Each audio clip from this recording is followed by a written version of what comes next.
Let's talk about how your mortgage shot up the first year after purchasing new construction. If you purchase new construction and you escrowed only at land value, you are underpaying from day one. It's not that your mortgage just randomly goes up, it's because your property taxes reset. So when you buy a brand new construction home, the first year, your property taxes are usually based on land value only, not the finished home. So let's assess. For example, if your lot is assessed at $60,000, then your escrow may be based on that number. But once your home is finished being built and the county reassesses your value at $400,000, $500,000, $600,000, your taxes readjust.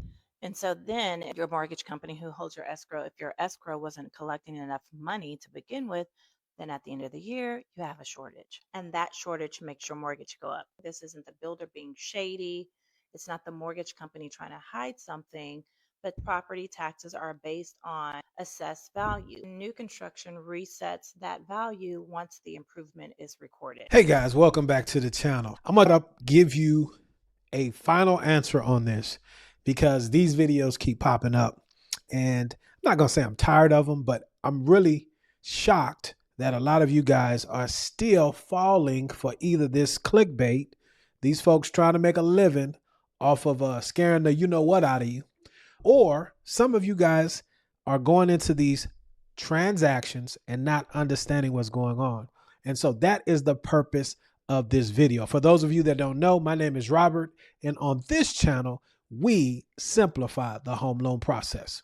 Let go. She gave a term in the beginning of her video called payment shock.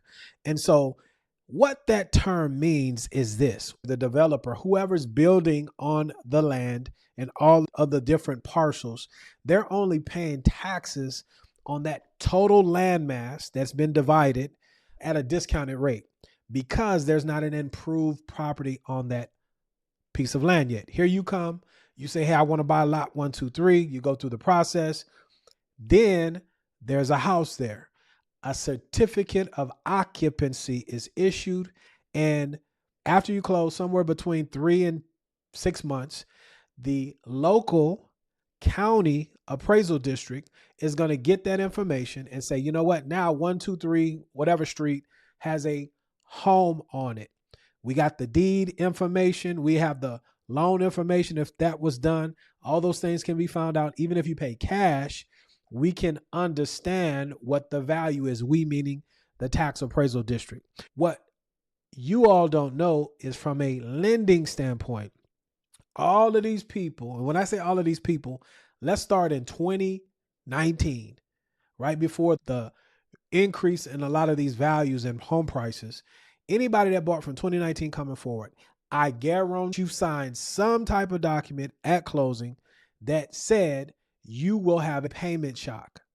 Because all of these people coming online that said, hey, they were hoodwinked and bamboozled, if that was the case, there would be a class action lawsuit and folks would have gotten paid already. These builders, which own most of these lenders that they deal with, if you look in your documentation, you could go back now if you're a homeowner and look for the affiliated business disclosure. And the builder owns 49% of the lender, the title company, sometimes even the insurance. They ain't for you. I digress. Here's the lesson for those of you that have not purchased.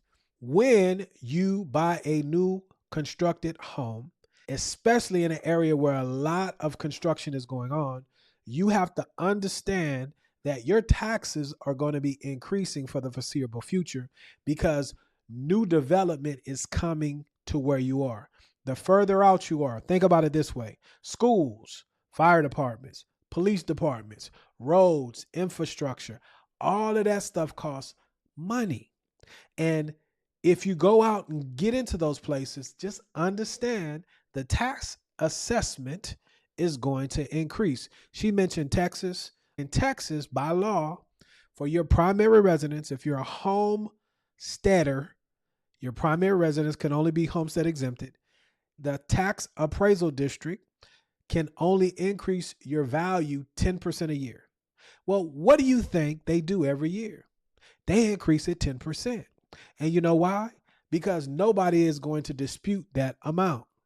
They have companies now that are making, I'm sure, a busload of money trying to tell you guys, hey, to go dispute that increase of 10% every year, because once that reevaluation happens, if it's all the way up to the 10%, that's the number that all of the different taxing authorities, the different millage rates, the school district, which is the highest, the county and road, or whatever those different millage rates are, that are added up to calculate the total tax rate for your area, is multiplied times that value. I said all that to say this, guys. Those costs are going to continue to go. And the reason is because new things are being built. So you have to understand that, and you can't be naive and throw a tantrum. You have to know before you owe. No one has gone into this blindly. It's of my opinion that a lot of you all out there that have bought are complicit. Let me explain. You'll come to somebody like me who, when I'm actually pre-approving you the real way, I go and I look at the tax rate, and I get the true tax rate, and I calculate what your taxes is going to be based upon a assessed property, right? A fully assessed property. And that number oftentimes comes back larger than what you want to hear. The builder, okay, they're in it to make money. And so where some of you may have been hustled on is this. You'll look at my loan estimate, and then you'll look at the builder's loan estimate and say, you know what, this one is better because the payment is lower. No, it's not. They could be fudging the numbers to make your monthly payment seem lower initially, not the principal and interest portion, your mortgage payment, but your escrow portion, the taxes and insurance, to get you to come to said builder. They are able to do this in a lot of cases because most of you have no money to put down. This is why I've been on a rant here recently saying you cannot buy a house without any money. Those incentives are handcuffs. That's what we need to start calling them, handcuffs. And you just don't know. And the handcuffing part of it is this: you're tied to that community, and you're getting in with a false sense of what you want to hear as a payment. And then at the end of the day, they're going to make you sign a document saying that, you know what, there could be, and it should say there will be, payment shock, because they know once the assessment comes that the true payment that you should be paying is going to adjust. And the servicer, who is that? That's the place in which you make your payment, right? To my example, you come and get a real world loan estimate that says your mortgage payment is really $3,000 a month. But the builder, because they control everything, that's a whole nother video. You need a break in the chain because they control everything because you don't have any money. They make it appear that you're getting that $3,000 a month mortgage for $2,400 a month. And this is how that works. For those of you who have not gone through this process, if you decide to go with a builder, this is what you need to say. Show me what my taxes and insurance will be when this house is fully assessed.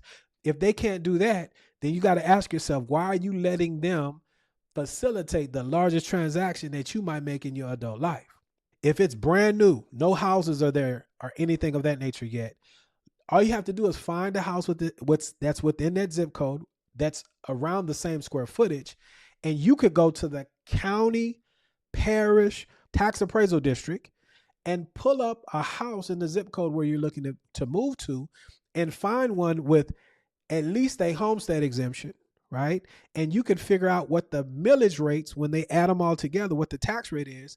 And you take the sales price, take 20% off, or multiply the sales price times 0.8, whatever that number is, you multiply that times the real tax rate for the area and divide by 12. And that's what your tax portion of your escrow account will be. And the reason a lot of people don't like that, not only does it show the real payment, but it may cause you to have to bring more money to close. See, we're back to the money. So this is why these builders are going in and they're saying, we'll do a 2-3-1 buy down. Is there anything wrong with the 2-1, 2-3-1 buy down? No, there's not, if you understand it. But you can't go into one of those thinking that my payment is going to be what the lower amount is.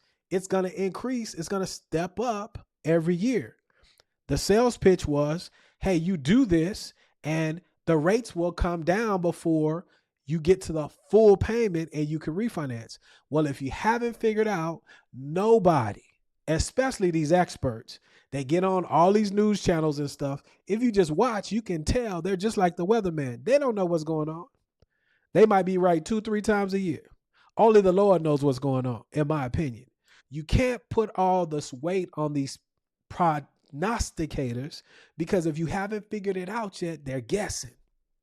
You have to go into the process. You have to go into owning a home, looking at the worst case scenario. And then if a black swan comes, like the pandemic, and the Fed has to go to zero as far as the Fed funds rate and basically give away free money by printing, then those that were prepared, had a home, had the ability credit wise and income to take advantage, then that's when you take advantage. Where I come from, they call that a lick. Most of us hit a lick. This is why we keep hearing this narrative, and hopefully some of what I explained will clear it up for you. Here's the summation. When you don't have any money, you don't have any options. And folks will put lipstick on a pig. But at the end of the day, here it is. Principal and interest is your mortgage payment. It does not change. Depending on the down payment you put down will determine how much private mortgage insurance, if it's conventional, or government insurance, mortgage insurance premium, you will have and how long you will have it. I like to look at it optimistically because those tools allow you as a buyer to get in with less money out of pocket, because the problem is you don't have the money. And respectfully, for all of you that say, hey, I can show you 5 people that are younger than you, that make less money than you, that have saved $20, $30, $40, $50,000. We do what we want to do, respectfully. The deal is, if you don't have that money and you don't want to wait, there's solutions for you that have been put out in the marketplace to allow you to get on the property ladder. You have to deal with someone that is going to get you out of your feelings and show you the truth. Just talk with a young lady today, and here's the summation, because she might be watching. Here's a summation. You know, I was watching a couple of lenders like yourself, or you and another lender, and that other lender is just, it's all negative. The sky is falling, don't buy. And I'm like, you know what? They do that because YouTube is now their income source. And it's like the news philosophy. If it bleeds, it leads. Some of these folks you guys are listening to, that's all they talk about is negative stuff. Let's go back 10 years, 2016. What were home prices then? What was the narrative? Everybody was waiting on rates to fall. Rates were in the 3-4s then. You see what I'm saying? Got up to the low 5s. Point I'm trying to make is, those of you that want to have excuses will always have excuses. Just like those of you that want to complain about your payment going up, you have to take accountability. If you're looking to get onto the property ladder, don't do those things if you're dealing with new construction, because it's a got you. You either can afford it or you can't. And you need to afford it at the higher price, because now I've baked in to the cake life happening, because insurance and taxes are on the rise and they're going to continue to go up. There's more catastrophic events happening. There's a lack of skilled labor out here. Inflation and tariffs on all these things and stuff that's going on geopolitically. And then the insurance company is a for-profit business. You guys have to make the choice. Hopefully you understand what it is that I'm saying. If you agree with me, cool. If you don't, get down in the comment section and let me know where I might be missing it, because I don't want to miss it. If you're getting value from this, subscribe to the channel and stick around. You won't be disappointed. If you pay, you stay. If you don't, you won't. You're either going to rent and pay for somebody's mortgage, or you're going to buy and manage your own. That's just the name of the game. Or you're going to live outside, right? I don't like paying increased costs. So what I do is I educate myself on the process. You have to participate. This is a participation nation. And complaining ain't gonna get you nowhere. If you could hear the spirit from which I come from, and you say, you know what, Robert, I like the spirit, man. I like the ganas that you come with.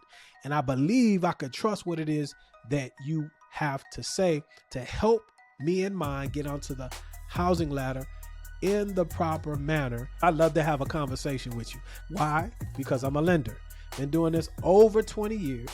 My NMLS license number is 180100, and you can contact me by clicking the link in the top pinned comment or in the description of this video. You do not have to be ignorant when it comes to home ownership. You have to know before you owe. Be good to one another. Let grace abound. Watch these next 2 videos. They'll help you as you continue to educate yourself. If you're not ready to reach out, y'all stay blessed. Indeed.